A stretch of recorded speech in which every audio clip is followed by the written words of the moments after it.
നിങ്ങൾ വാർത്ത അറിഞ്ഞു കാണും.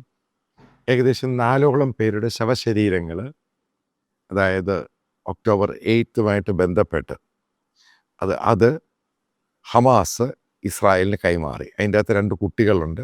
9 മാസവും 4 വയസ്സും ഉള്ളൊരു കുട്ടി, അവരുടെ മാതാവ്, പിന്നെ 80 വയസ്സ് കഴിഞ്ഞ ഒരു പ്രായമുള്ള ഒരാൾ. ഇതുമായി ബന്ധപ്പെട്ട് ഇസ്രായേലിൽ നടന്ന ഒരു സംഭവ വികാസങ്ങൾ ശരിക്കും പൂർണ്ണമായിട്ട് കാര്യങ്ങൾ കലങ്ങി മറിഞ്ഞു. ഇപ്പോൾ പലരുടെയും ബന്ധുക്കൾ അതിൻ്റെ അകത്തുണ്ട്. ഇപ്പം ഇസ്രായേൽ വളരെ പൂർണ്ണമായിട്ടും കൃത്യമായിട്ടും വിശ്വസിക്കുന്നു അതിൻ്റെ അകത്ത് വലിയൊരു ശതമാനം ബന്ദികളെയും ഇവർ കൊന്നു കളഞ്ഞിട്ടുണ്ട്, അതായത് ഹമാസ്. അപ്പം ബാക്കിയുള്ള ബന്ദികൾ ജീവനോടുണ്ടോ ഇല്ലയോ എന്ന് ഇവർക്ക് അറിയില്ല. കാരണം ഇവർ പൂർണ്ണമായിട്ടും ലിസ്റ്റ് ഇപ്പോഴും കൊടുത്തിട്ടില്ല. അപ്പം ഉണ്ടായൊരു മാറ്റം എന്ന് പറയുന്നത് ഈ ബന്ദികളുടെ ബന്ധുക്കളും മറ്റുള്ള ഏറ്റവും അടുത്ത ആൾക്കാരും ഇപ്പോൾ കൃത്യമായിട്ട് പറയുന്നൊരു സംഭവമുണ്ട്. ഹമാസിനെ പൂർണ്ണമായിട്ട് തീർക്കാൻ അവരുടെ എല്ലാ സപ്പോർട്ടും കൊണ്ട് ബന്ദികൾ വന്നാലും ഇല്ലെങ്കിൽ ആ രീതിയിലോട്ട് കാര്യങ്ങൾ മാറി. കാരണം ശവശരീരങ്ങളാണ് വരുന്നത്. ഇത് കണ്ടുകഴിയുമ്പോൾ അവർ തന്നെ വല്ലാതെ അങ്ങ് പൂർണ്ണമായിട്ടും അവർ അണപൊട്ടി ഒഴുകിയെന്നാണ് പറയുന്നത്. കാരണം അവർക്ക് കൺട്രോൾ പോലും ചെയ്യാൻ പറ്റിയില്ല. ഇത്രയും നാളിന് ശേഷം വരുമ്പോൾ ആ ഡെഡ് ബോഡി കൊണ്ടുവരുന്നത് അത് കൊച്ചു കുട്ടികളുടെയും കൂടാണ്. കാരണം ഈ ഹമാസിനെ ആ സമയത്ത് പിന്തുണയ്ക്കുകയും എത്രയും വേഗം ഇസ്രായേൽ വാർ നിർത്തുകയും ചെയ്ത് വലിയ പ്രക്ഷോഭം അവിടെ നടന്നു, ടെലവീവിലും ജെറുസലേമിലൊക്കെ. ഈ ഒരു സംഭവത്തോടു കൂടി മുഴുവൻ യൂട്ടേണായി. അവിടെ വലിയൊരു വിഭാഗം പ്രതിഷേധം നടത്തിയവർ ഒന്നടങ്കം പറയുന്നൊരു കാര്യമുണ്ട്. അതായത് ഞങ്ങളുടെ ബന്ധുക്കളുണ്ട്, ഞങ്ങളുടെ ബന്ധുമിത്രാദികളുണ്ട്, ഏറ്റവും അടുത്തവരുണ്ട്, അവിടെ ബന്ധുക്കളായിട്ടുണ്ട്, അവരുടെ കാര്യം അവിടെ നിൽക്കട്ടെ. ഞങ്ങളുടെ ഫസ്റ്റ് പ്രയോറിറ്റി എന്ന് പറയുന്നത് പൂർണ്ണമായിട്ടും ഹമാസിനെ തീർക്കുക. അതിനുവേണ്ടി പല ആളുകളും, അതായത് ഇവരുടെ ബന്ധുക്കളും മറ്റേ ആൾക്കാരും ഇസ്രായേലി ഫോഴ്സിൽ വരെ ചേരാൻ തയ്യാറാകുന്നു. അതായത് ബെഞ്ചമിൻ നെതന്യാഹുവിൻ്റെ പെട്ടെന്നാണ് പോപ്പുലാരിറ്റി ഏറ്റവും മുകളിലോട്ട് പോകുന്നത്. കാരണം നേരത്തെ മുതൽ അദ്ദേഹം പറയുന്ന കാര്യമാണ്, ഈ ബന്ധുക്കൾ അധികം കൊല്ലപ്പെടാൻ സാധ്യതയുണ്ട്. കാരണം ഇവർ വളരെ ക്രൂരമായിട്ടാണ് ഇവരോട് പെരുമാറുന്നത്. ഈ 15 മാസം പല ആൾക്കാർ അസുഖമുള്ളവരുണ്ട്, രോഗമുള്ളവരുണ്ട്, മറ്റു പല ഇഷ്യൂസൊക്കെ ഉള്ളവരുണ്ട്. കാരണം പ്രോപ്പറായിട്ട് ആഹാരമില്ല, വളരെ മോശമായ രീതിയിലാണ് ഇവരെ ഗുഹയിലും മറ്റുള്ള പലയിടത്തും താമസിപ്പിച്ചിരിക്കുന്നത്. അപ്പം ഇവരുടെ പലരുടെയും ശാരീരിക പ്രശ്നങ്ങളും അസുഖങ്ങളും എല്ലാം കാരണം മരിക്കാൻ സാധ്യത. അതുമല്ല, ചില ആൾക്കാർ എതിർത്ത് കാണും, അവരെ ഇവർ കൊന്നു കാണും.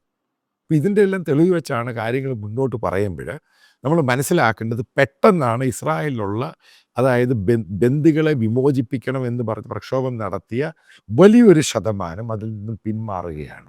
അപ്പോൾ അവരുടെയൊക്കെ ഒരു ഡിമാൻഡ് ഒറ്റ ഒരെണ്ണമേ ഉള്ളൂ: ഹമാസിനെ പൂർണ്ണമായിട്ടും തീർക്കുക, ഗാസയെ കയ്യിലെടുക്കുക. ഇനി ഒരു കാരണവശാലും ഗാസ ഹമാസിൻ്റെ കയ്യിലോ പാലസ്തീൻ്റെ കയ്യിലോ കൊടുക്കരുത്. ഇത് നേരെ യൂട്ടേൺ അടിച്ചു കഴിയുമ്പോൾ ഇനിയും ബെഞ്ചമിൻ നെതന്യാഹുവിന് മുമ്പിലുള്ളത് ഗാസ പൂർണ്ണമായിട്ടും ഏറ്റെടുക്കുക, അവിടെയുള്ള മറ്റുള്ള പാലസ്തീൻകാരെ ഓടിക്കുക.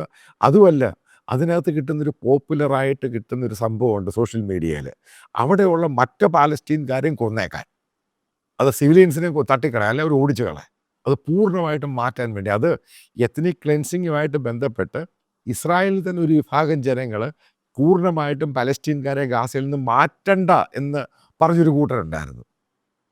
അതിൻ്റെ ആവശ്യമില്ല എന്ന് പറയുന്നത്. പക്ഷെ അവരും പൂർണ്ണമായിട്ടും യൂട്ടേൺ അടിച്ചു. കാരണം അവിടെ ലിബറൽ പൊളിറ്റീഷ്യൻസ് ഉണ്ട്, മറ്റുള്ള പൊളിറ്റിക്കൽ പാർട്ടിയുണ്ട്, ലിക്വിഡ് പല പാർട്ടികളുണ്ട്.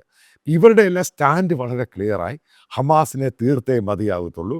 അവിടെ ഒരു കാരണവശാലും ഗാസയിൽ ഒരു പാലസ്തീൻകാരനും ഉണ്ടാകാൻ പാടില്ല. ഗാസ പൂർണ്ണമായിട്ട് ഇസ്രായേലി പട്ടാളം ഏറ്റെടുക്കും. അതുമായിട്ട് ബന്ധപ്പെട്ട് ഒരാളുടെ സ്റ്റേറ്റ്മെൻറ്റാണ് രസം. അത് ഏകദേശം 400ഓളം ഇസ്രായേലി പട്ടാളക്കാരാണ് കൊല്ലപ്പെട്ടത് ഈ ഗാസയുമായിട്ടുള്ള ആ വാറുമായിട്ട് ബന്ധപ്പെട്ട്. ഇത്രയും പട്ടാളക്കാരവിടെ കൊല്ലപ്പെടുകയും അവരുടെ കുടുംബങ്ങൾക്ക് ഇത്രയും പേര് നഷ്ടപ്പെടുകയും ചെയ്തിട്ടും നിങ്ങൾ ഈ ബന്ദികളുടെ ആവശ്യത്തിന് വേണ്ടി ഉറച്ചു നിൽക്കുമ്പോൾ ഫ്യൂച്ചറിൽ ഇസ്രായേലിന് ഏത് രീതിയിലുള്ള സെക്യൂരിറ്റിയാണ് ഉണ്ടാകാൻ പോകുന്നത്.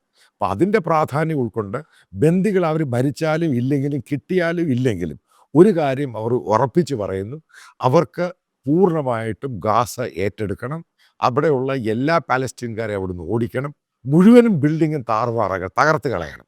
കാരണം അവരതിന് ശിക്ഷ അനുഭവിക്കേണ്ടിയിരിക്കുന്നു. ഇസ്രായേലിൽ ഇത്രയും ആൾക്കാരെ കൊന്നതിൻ്റെ ശിക്ഷ അത് കൊടുക്കേണ്ടത് ഇസ്രായേലി സേന തന്നെ ആയിരിക്കണം.